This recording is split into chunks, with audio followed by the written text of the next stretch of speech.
मिनशैतानिर्रजीम बिस्मिल्लाहिर्रहमानिर्रहीम। अस्सलाम वालेकुम स्टूडेंट्स। आज हम पढ़ने लगे हैं ENG 508 का लेसन 20 जो कि मिड टर्म सीरीज़ का लास्ट लेक्चर है, लैंग्वेज इन कॉन्टेक्स्ट रेफरेंस।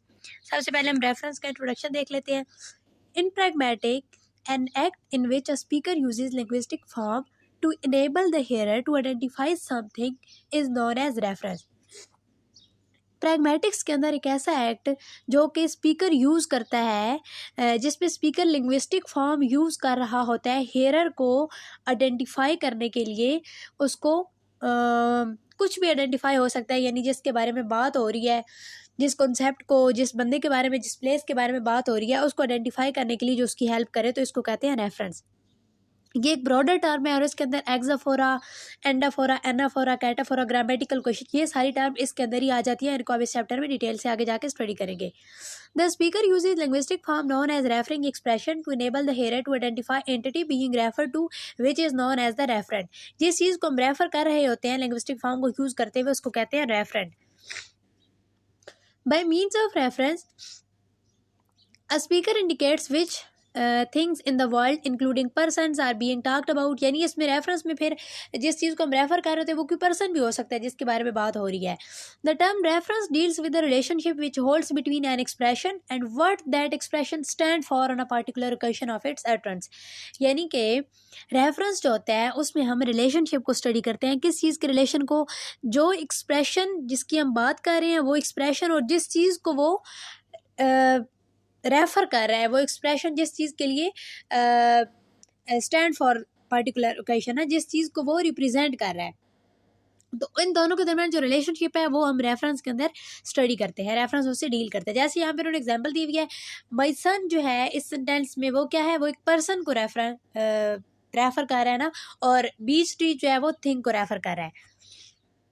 अगर उन्होंने ये बताया हुआ है कि इसमें जो रेफरिंग एक्सप्रेशन होते हैं उसमें हम कुछ जो इंडिविजुअल्स होते हैं उनके लिए हम यूज़ करते हैं, सिंगुलर्स के लिए ही, शी, इट, और जो जिसमें क्लास ऑफ इंडिविजुअल्स होते हैं, जनरल एक्सप्रेशन प्लूरल होते हैं, उसमें हम यूज़ करते हैं दोज। और डेफिनेट कुछ डेफिनेट चीज़ें होती हैं ना, प्रॉपर नाउन, जैसे कोई सिटी होगी, किसी स्पेशल बंदे का नेम हो गया। और कुछ इनडेफिनेट होती है जैसी आ प्लेस, आ मैन, तो ये कोई भी प्लेस हो सकती है, कोई भी मैन हो सकता है, तो ये इनडेफिनेट होती है। इस तरह referential and attributive uses and collaboration and also important to consider. तो ये सारे जो टॉपिक्स हैं ये हम इस चैप्टर में डिटेल से स्टडी करेंगे। सबसे पहले हमारे पास है exophora. Exophora refer to the context which does not exist inside the text. Exophora ऐसे कॉन्टेक्स्ट को रेफर करता है जो टेक्स्ट के अंदर मौजूद नहीं होता है। पहले हमने पढ़ा था ना कि जिसकी बात हो रही है उसका जिक्र टेक्स्ट में मौजूद है, और वो अगला जो प्रोनाउन और सब्स्टिट्यूशन वर्ड जो हम यूज़ कर रहे हैं वो पहले नाउन को रेफर कर रहा है। तो ऐसा नहीं होता है। एक्साफोरा के अंदर जिस चीज़ की बात हो रही है वो टेक्स्ट से बाहर कहीं पे फॉल करती है, वो टेक्स्ट के अंदर वो चीज़ मौजूद नहीं होती है। When there is no previous mention of the reference in the preceding text we call it exophoric reference. यानी ना वो उसका जिक्र उस टेक्स्ट में पहले आ रहा होता है ना बाद में आ रहा होता है, जिस चीज़ की हम बात कर रहे होते हैं उसको हम अपने जनरल नॉलेज से समझना होता है और बैकग्राउंड नॉलेज की मदद से उसको समझना होता है। Exophoric dependent on the context outside the text, proper noun भी हो सकते हैं। एग्जाम्पल यहाँ पे उन्होंने दी हुई, जैसे Ronaldo is a great player. तो रोनाल्डो जो है ये एक प्रॉपर नाउन है और ये सेंटेंस में सिर्फ एक दफ़ा डिस्कस हुआ है, तो इसका पहले कोई जिक्र नहीं है, अगला बाद में है। While player is a common noun and does not classify which sport does Ronaldo play. और जो प्लेयर है Ronaldo is a great player, player जो है ये कॉमन नाउन है। अब वो किसी भी गेम का प्लेयर हो सकता है, ये हमें प्लेयर से हमें ये तो नहीं पता चलता है कि वो फुटबॉल प्लेयर है, क्रिकेट प्लेयर है। अब ये हमें अपने इंटरपर्सनल नॉलेज की हेल्प से पता चलेगा कि रोनाल्डो जो है वो फुटबॉलर है। आगे हमारे पास है coherence and cohesion.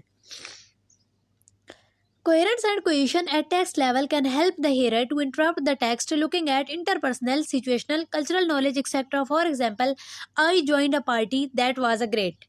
This is a good example of intertextuality. If the speaker skip I joined a party, the hearer may ask what was great. अगर वो sentence का सिर्फ ये वाला हिस्सा बोले that was great, I joined a party ना बोले, तो क्या हमें समझ में आती है कि किस चीज़ के बारे में बात हो रही है।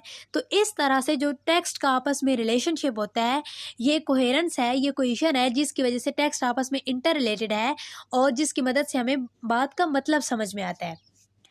Diaxis is a referring expression which points to the referent in the context whether interlocutors can see or it not. Diaxis referent की तरफ वो वाला expression होता है जो कि referent की तरफ यानी जिस चीज़ को रेफर की जा रहा है उसकी तरफ इशारा होता है, उसको उसकी तरफ पॉइंट आउट किया जा रहा होता है, बेशक वो हमें नज़र आ रहा हो रेफरेंट या ना आ रहा हो, लेकिन उसकी तरफ इशारा किया जा रहा होता है और उसको कहते हैं डायक्सिस। और इसके आगे से फिर टाइप्स होती है, पर्सन डायक्सिस होता है, प्लेस डायक्सिस होता है एंड टाइम डायक्सिस होता है। Referring to the context inside question. The expression which are used to refer an item within the same text is known as endophoric reference। यानी कि अगर वो वाला एक्सप्रेशन, वो वाला रेफरेंस जो कि टेक्स्ट के अंदर मौजूद हो, जिस चीज़ की बात हो रही है वो टेक्स्ट के अंदर मौजूद हो, तो उसको कहेंगे endophoric reference. For example, I met the John, he was just came from England. तो he was just came for England, तो ही किस चीज़ को रेफर कर रहे हैं? जॉन को, जिसके बारे में इसी स्टेटमेंट के अंदर ऑलरेडी बात हो चुकी है। तो ये है एंडोफोरिक रेफरेंस की एग्जाम्पल।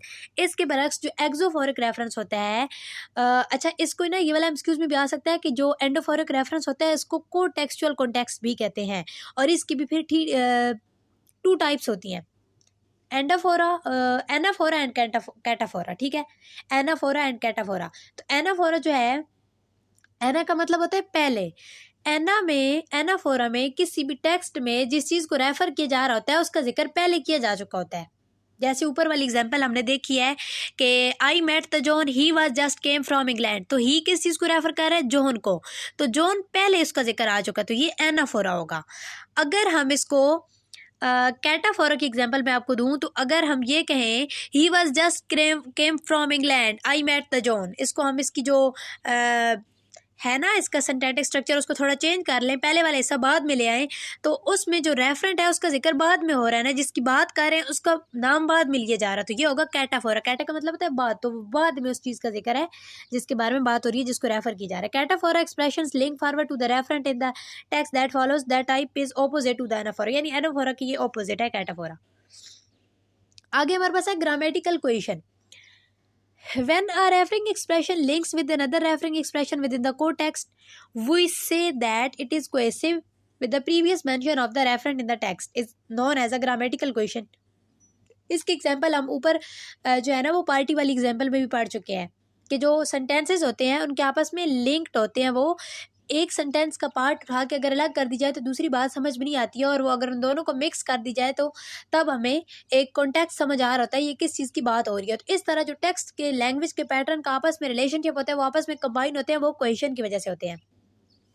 आगे जैसे उन्होंने एग्जाम्पल दी हुई है, I had called the both John and Lisa but she remained absent shows the importance of grammatical question if the speaker skip pronoun she. अगर शी हटा दिया जाए तो यहाँ पे जॉन एंड लीजा दोनों की बात हो रही है, इस सेंटेंस के अंदर से अगर शी हटा दिया जाए बट डैश वाज एब्सेंट, तो हमें क्या पता चलेगा कि वो लीजा एब्सेंट थी या जॉन एब्सेंट था। तो ये होती है ग्रामेटिकल क्वेश्चन। ये कुछ ग्रामेटिकल यूनिट्स की वजह से जो सेंटेंस टेक्स्ट होता है वो आपस में लिंक्ड होता है। आगे जी कॉन्सेप्ट दिया हुआ है वो है substitution. Substitution helps the writer और speaker to hold the text together and avoid repetition, यानी टेक्स्ट को आपस में होल्ड तो करके रखती है सब्सटीट्यूशन, इसके अलावा ये जो है रिपीटिशन को भी अवॉइड कर रही होती है। जैसे हम लोग वो स्टार्टिंग की क्लासेस से ग्रामर के बारे में पढ़ते आ रहे होते हैं ना, अगर हम फ़र्ज़ करें कोई ऐसे लिख रहे हैं, बच्चों को कोई ऐसे लिखवा रहे हैं, किसी का नाम लेते हैं हम, जैसे Alina is my best friend, और आगे हम ये तो नहीं कहेंगे ना Alina is hard working, Alina is intelligent, हम क्या उसकी जगह लिखेंगे she is hard working, she is intelligent. She जो है वो हम अलीना की जगह पे यूज़ कर रहे हैं, तो ये होती है सब्सटीट्यूशन, मीनिंग हमें समझ में आ जाए और रिपीटिशन भी अवॉइड हो जाए। तो आगे है जी एक और कॉन्सेप्ट एलिप्सिस। अच्छा उसमें तो हमने अलीना की जगह शी लगाया था ना, एलिप्सिस में ये होता है कि अब एक ही बंदे की बात हो रही है या एक ही बंदे की खसूसियात बताई जा रही हैं, तो हर खसूसियत बताने से पहले उसका नाम ना लिया जाए, जस्ट खसूसियात बता दी जाए। जैसे अगर हमने लिखना है कि अलीना की हमने तारीफ़ करनी है, तो अलीना इज़ ब्यूटीफुल, या इस तरह से अगर कहें कि she is beautiful, she is hard working, she is intelligent, तो हम इस तरह से भी कह सकते हैं she is beautiful, hard working and intelligent. तो हमने शी इज़ को बीच में से हटा दिया, ओमिट कर दिया है, तो ये जो ओमिशन होती है ये होती है basically Ellipsis. The other form of grammatical question is ellipsis. It is omitting a word which is not necessary for the text, just like substitution. Ellipsis avoid repetition and depends on the hearer or reader ability to retrieve the missing words from the surrounding context. अब हमें जो है ना वो जो बंदा बात सुन रहा है हमारी, या जो हमारी लिखा हुआ पढ़ रहा है, जिसमें हमने एक स्टेटमेंट में उसकी सारी क्वालिटीज़ बता दी हैं, तो इसको अब अंडरस्टैंड करना उसका काम है, उसके नॉलेज पे डिपेंड करता है। तो उसने को टेक्स्ट की मदद से उसको समझना है कि पहले जिसकी बात हो रही थी अगली सारी क्वालिटीज़ भी उसी की बताई जा रही हैं। आगे हमारे पास है लेक्सिकल क्वेश्चन। ऊपर हमने पढ़ी है ग्रामेटिकल क्वेश्चन। लेक्सिकल क्वेश्चन क्या होती है? Lexical devices help to maintain question in the text, repetition, synonyms, subordinates and general words. Consider an example. I met a person who believes in Allah, prophets, holy books, angels and the day of judgment. The alternate sentence can be I met a Muslim. तो lexical question ये होती है कि जिसमें ऊपर ये सारी इसकी क्वालिटीज़ बताई गई ना एक बंदे की, यानी एक बंदे से मैं मिली जिसके जो अल्लाह ताला पे यकीन रखता था, प्रॉफिट्स पे यकीन रखता था, holy books, angels and the day of judgement. तो ये सारी किसकी क्वालिटीज़ होती है? ये एक मुस्लिम की क्वालिटीज़ होती है। तो इसके बदले में ये कहा जा सकता है आई मेट अ मुस्लिम। तो ये होती है लेक्सिकल क्वेश्चन, यानी ऊपर वाले सारे फैक्ट्स को मद्देनज़र रखते हुए उसको एक स्टेटमेंट में इन्फर करना। Of all the lexical question devices the most common form is repetition. तो ये वाला आप लोग हाईलाइट कर लेंगे, वाला एमसीक्यूज में आ सकता है। इन सब का मकसद क्या है? रिपीटिशन को अवॉइड करना।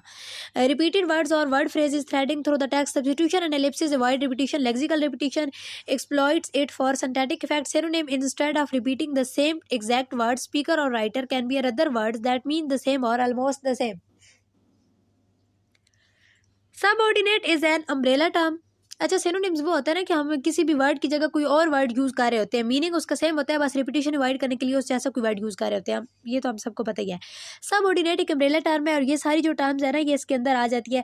मतलब कि एक जो मेन टर्म्स होती है, जैसे यहाँ पे उन्होंने एग्जाम्पल दी हुई है, अगर हमने परिंदों के बारे में बात करनी है तो हम बजाय इसके कि स्पैरो, पिजन, ईगल वगैरह के जिक्र करें तो हम सिंपली कह सकते हैं बर्ड्स के अगर बारे में हमने बात करनी है। इसी तरह अगर हमने डिफरेंट टाइप्स ऑफ फ्लावर्स के बारे में बात करनी, फ्लावर्स के अगर हमने कॉन्सेप्ट किसी को प्रोवाइड करना है तो हम एक एक फूल का नाम तो नहीं लेंगे ना, रोजेज, पेनिसीज और ट्यूलिप्स, तो हम जस्ट फ्लावर्स कह सकते हैं। तो उससे जो है वो समझ में आ जाएगा। ये होता है subordinate. The general word is a higher level. Subordinate is the umbrella term that can cover almost everything. तो general word जो है वो subordinate का भी higher level है और इसमें ये होता है कि इसमें हम इसको डिवाइड करते हैं जनरल नाउन्स में, जैसे पर्सन, प्लेस, थिंग, इस तरह से हम इसको डिवाइड कर देते हैं। 3 ये कैटेगरीज है ना, तो वो सारी चीज़ों को इनके अंदर हम डाल लेते हैं। General verb do and happen. तो यहाँ पे डू का मतलब जो है, डू इट का मतलब इनफर, इसको अब डू इट का मतलब किलिंग भी हो सकता है, कुकिंग भी हो सकता है और परचेजिंग भी हो सकता है। डू इट में बहुत सारी ये सारे जो है ना टर्म्स आ सकती हैं। आई होप आपको लेक्चर की समझ आई होगी। ये मिड टर्म सीरीज़ का लास्ट लेक्चर था। अगर आप चैनल पे न्यू है तो चैनल को सब्सक्राइब कर दे। दुआ में याद रखिएगा। मिलते हैं फाइनल टर्म सीरीज़ में। अल्लाह हाफिज़।